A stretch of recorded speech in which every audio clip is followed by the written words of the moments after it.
Corona का प्रकोप एक बार फिर बरस पड़ा है और फिर से देश में कई जगहों पर लॉकडाउन लग चुका है। पहले के लॉकडाउन में और अब के लॉकडाउन में ज़्यादा फर्क तो नहीं है, लेकिन अब लोग पहले से ही तैयार हो चुके हैं कि लॉकडाउन है तो क्या करेंगे। अब भोजपुरी के इन नामचीन सितारों को ही देख लीजिए। एक बार फिर कोरोना से जंग जीत निरहुआ अपने गांव टंडवा, जो कि गाजीपुर में है, वहां रहने चले गए हैं और कैसे इस खाली वक्त का इस्तेमाल कर रहे हैं आप खुद ही देख लीजिए। निरहुआ तो हॉर्स राइडिंग में व्यस्त हैं, तो आइए देखते हैं खेसारी क्या कर रहे हैं आजकल।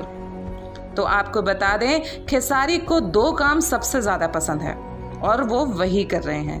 पहला जिम करना और दूसरा गाना गाना। दरअसल खेसारी मुंबई में ही हैं और कोरोना से बचते बचाते लगातार गाने भी रिकॉर्ड कर रहे हैं। अब बात करते हैं पावर स्टार पवन सिंह की। पवन सिंह इन दिनों बिहार में आरा जिले के अपने गांव जोखरी में हैं। पवन सिंह भी जिम के शौकीन हैं और उनकी रग रग में संगीत बसा है, तो वे अपना सारा वक्त जिम और संगीत में ही बिताते हैं। अब आगे बढ़ते हैं, आपको एक और वीडियो दिखाते हैं। इस वीडियो में कौन है आप तो पहचान ही गए होंगे।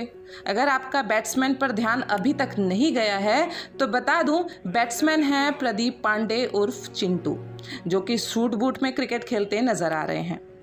अब उनका सूट बूट देखकर तो साफ लग रहा है कि वो क्रिकेट खेलने के इरादे से तो गए नहीं हैं, लेकिन बैट बॉल को देख खुद को रोक नहीं पाए और पहुंच गए चौके छक्के लगाने।